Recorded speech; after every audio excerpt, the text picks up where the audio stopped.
Hello and welcome to the Joe Ligato Show. I'm your host, Dr. Joe Ligato, and today we're going to be reviewing a Twitter thread on a Chinese intellectual and talking about the various problems with the Western political system. And so you can get an outsider perspective on why China is doing so well right now and why America is not doing particularly well right now. So this is by Julius Agostino, and according to the Chinese intellectual Zhang Weiwei, the Western political system has the following 5 syndromes. Okay, so the Western model lacks the spirit of seeking truth from facts, and that's really scientific inquiry, so it's concerning that he views the United States as lacking that, and I really do feel the same way. The United States doesn't care about facts anymore. They're completely illogical. I don't think on YouTube I'm allowed to get into some of the things around gender and transitioning that I would like, but let's just be clear that America is not particularly interested in seeking truth from facts. The Western model lacks a meritocratic mechanism, so people who are competent do not rise to the top. There's a lot of instances nowadays where people are just excluded because of various characteristics outside of their control. I know when I was in the job market for being a professor, I had a very good curriculum vitae, which is just an extended resume, you could say. And I by all indications, should have outcompeted quite a lot of people. But a lot of jobs that I was qualified for, they pretty much came out and told me they were looking for more. That's what they said. They were looking for more diverse candidates. Because I'm sure they didn't know I was a Christian, but because I'm straight, white, and male, which I think are pretty self-evident characteristics about me, they made it clear that whether I was qualified for the job or not, being a professor at that institution, they were not willing to hire someone with my particular characteristics. And so it should be very concerning for you. And in a lot of cases, I looked back at the jobs a year later to see what happened if they hired someone, and they actually didn't hire someone. So they couldn't find people who were qualified, who had the diverse characteristics they were looking for professorships. And so if you're wondering why the academic system is declining, it's because it's not a meritocracy anymore. If you're qualified for the position, you simply won't get the position unless you're meeting some diversity quotas that they're looking to meet. And so China recognizes this, and they don't have garbage like that. Well, I shouldn't say that. They do have a little bit, but nowhere near to the extent that America has. And I do think that they're going to be rolling back some of those things and making it a more meritocratic system in the future. Western model lacks competence for good governance and accountability.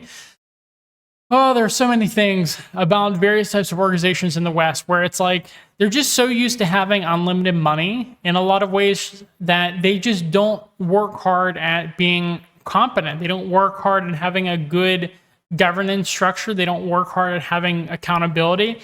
I know so many institutions that, like, I really want to go into more detail about some academic institutions, but due to the way that the legal system works in America, I don't want to go into too much detail because they could just, I feel like they could throw lawsuits at me just for saying things that are completely 100% true. And they know that just based off of the fact that they have far more funding to hire lawyers, they can get away with these things because people don't want to spend endless amounts of time in court, whereas they have lawyers that will be willing to spend endless amounts of time in court. So I won't go into specific details about various academic institutions, but just suffice to say that they do not have good governance structures. They are really what I consider to be the too big to fail thing, highly unethical behavior across multiple different academic institutions that I am familiar with. Just really, really bad. And they just don't improve. They don't punish the people who do things wrong. One that I wasn't directly affiliated with, so I think it's fine for me to say, I won't say the name obviously, but they were just discriminating against men. There was a nursing program. They didn't want male nurses to teach in the program. There was a faculty member in a psychology department. They didn't want him to work there. They just completely got rid of all the males in their department. He was one of the few males they had. It just looks really weird that they're an all-female department at this point, but they allowed that. They told a military veteran that they didn't like men, and they had email evidence of some of this discrimination. It just continues to happen. They fought the lawsuits. They lost, actually, which is actually a white pill. That's a redeeming thing. That's good that they lost in court, but they're losing less and less in court because a lot of the judges are becoming more fanatical, more advocates for certain belief systems due to George Soros throwing a lot of money at people to get through the system to be activists. And so you're seeing that they're not particularly held to account. And even if the institution is held to account, the individuals who do it, they're not punished in any way, shape, or form. They just continue to commit the things that they've committed. So again, I'm not going to go into too much more detail than that, just because they could cause me problems, even if I'm telling things that are 100% true. Western model lacks a comprehensive balancing system. I'd be interested to see what they mean by that. And then the Western model lacks strategic planning. I mean, obviously, China has 5-year plans, and they very obviously meet those 5-year plans given the amount of growth that they've had. They're very successful at forward thinking. And the United States doesn't really have much of a direction aside from no matter what's going on in the world, they need to domestically and abroad exploit the populace and extract resources. That's like their only thing. They don't have any really strategic planning aside from that. It's a very primal way of doing things. So let's look at these specifics about why they think these things. So lacking the spirit of seeking truth from facts, Western countries boast that they enjoy freedom of speech, yet there are so many ideological taboos in Western political and social life. And to be politically correct is far more important than to have real freedom of speech. Okay, that's entirely true. I mean, when you look at people like, I believe it was Nigel Farage in United Kingdom, he was debanked. There's a ton of people who have been debanked at this point. Not only people who are famous, but then you look at people who were donating to the trucker convoy in Canada, and they were debanked, and their bank assets were frozen. And so you have to think about this for a second. It's like, do Westerners actually have freedom to do things that are nonviolent, that are not hostile?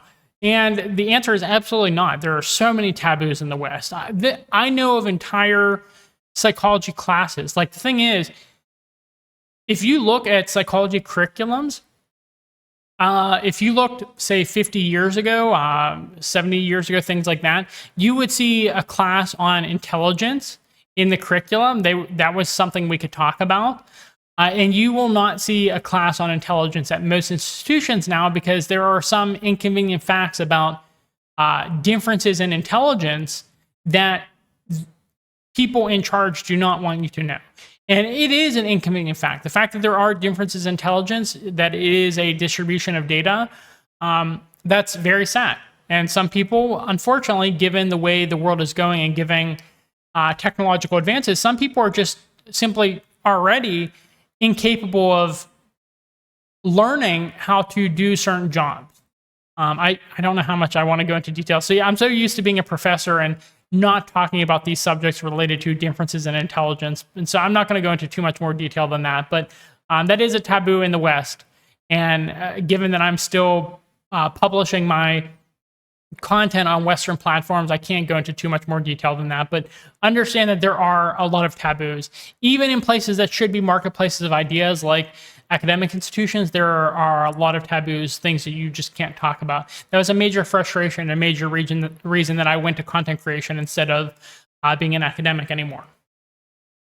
Okay, politicians adopt the election politics, gearing whatever they say or do towards getting themselves elected. For example, the financial and economic crises in the US were caused by insufficient financial supervision and excessive power of the capital over the political system. So they're saying exactly what I always say, which is that big business controls big government. And in China, big government controls big business. You have to have some collaboration, some coordination between the two, but it's a matter of who is the dominant power in that relationship. Who is in charge? Who makes the final decision? In the West, it is big business. In the East, it is big government. And things like the financial crisis of 2008, there weren't really punishments for the things that went wrong. It was people error. It was things that people did wrong. And they're continuing to do those things wrong today. And the only thing that's different is they're just throwing more and more money at the problem to push the recession that's going to be occurring off as long as possible. And that's what's really concerning is, by all accounts, I would have said that by like 2018, probably, there should have been a major recession. Like, fix some of the things that went wrong because they weren't fixed during the 2008 crises because the companies were too big to fail to fix their problems. But America just keeps doing quantitative easing, which means they print money and just throw money at the problem. And the problem has been pushed down the road. And when you do that, that means that the problem is going to be bigger. It's like a snowball going downhill. It's going to continue to get bigger unless you stop it, unless you just let it impact into something. And so this problem is not going to get better on its own. It's not something that's resolvable without pruning the things that have gone wrong.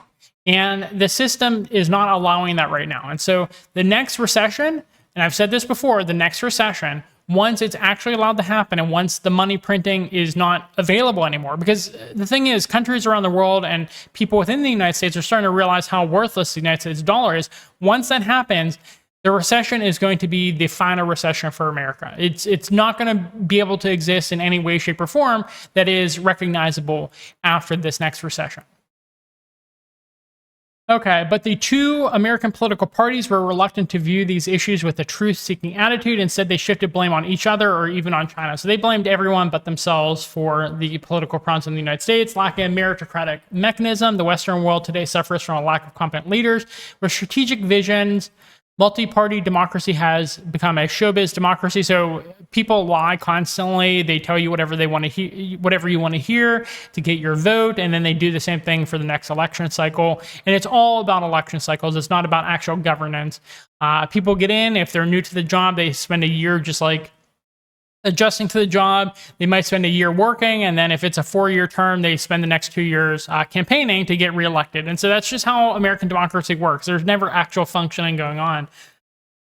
And there's no real competent leaders in the West anymore. Like, who has an actual vision in the Western world at this point? Because I'm not seeing any of them.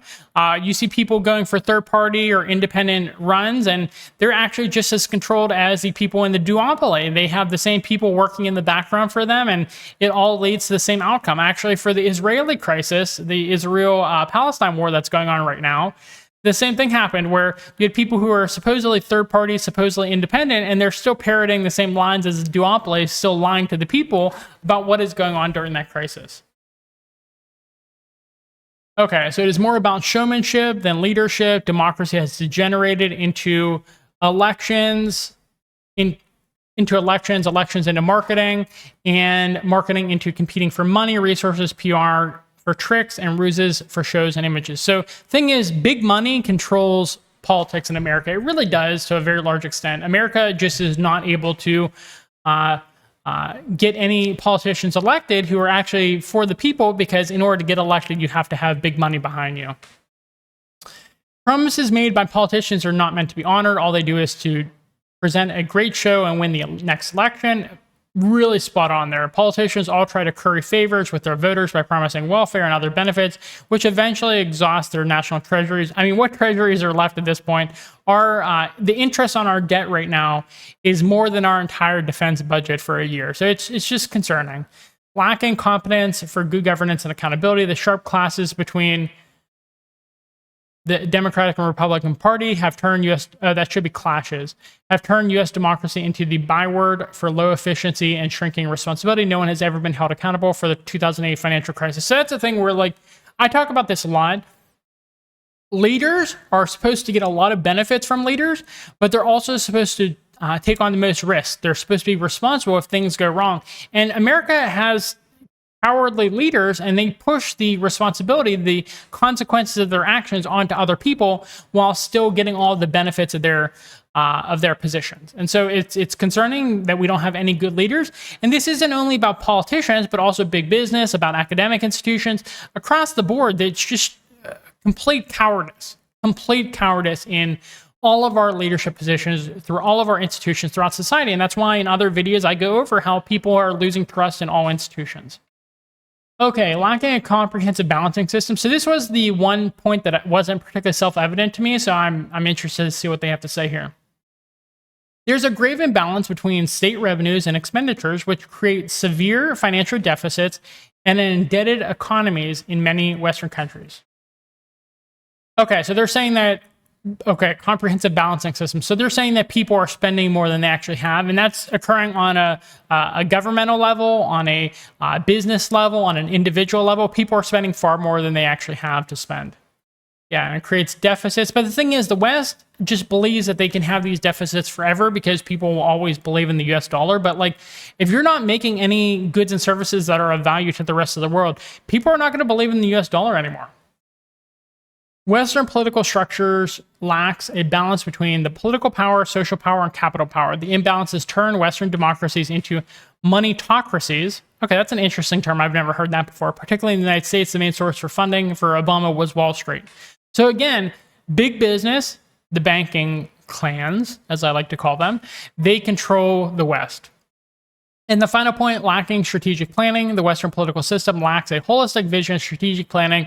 Western leaders choose the narrow interests of electoral victories over greater long-term good of their nations. Chinese would say empty rhetoric leads the nation astray.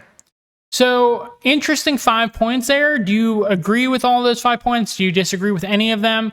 It seems like China has a really good understanding of America, but I don't think Americans have a really good understanding of China. In the 1983 Deng Xiaoping on U.S. political system, the U.S. brags about its political system. The politicians there say one thing during a presidential election, another taking office, another at midterm elections, and still another with the approach of the next presidential election. Wow, that's extremely accurate. I mean, I feel like that's extremely accurate. Yet the U.S. that our policies lack stability compared to with policies, ours are very stable indeed. I don't know what that was supposed to say there.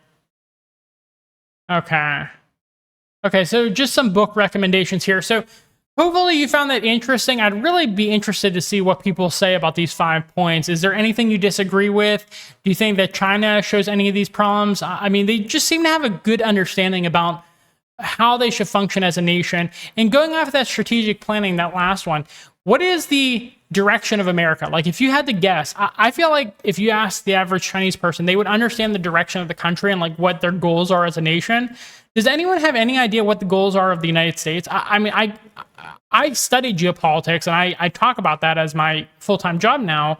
And I don't have any idea like what the goal is of the United States aside from exploiting the populace both domestically and abroad and extracting the resources both domestically and abroad. So like, is there any other long-term goals of the United States? Please let me know in the comment box below. And also let me know any comments, critiques, concerns you might have in the comment box below. So thank you for watching. Please give us a thumbs up. It helps us in the algorithm. Subscribe to our channel for more content. And I hope you have a good rest of your day. Bye.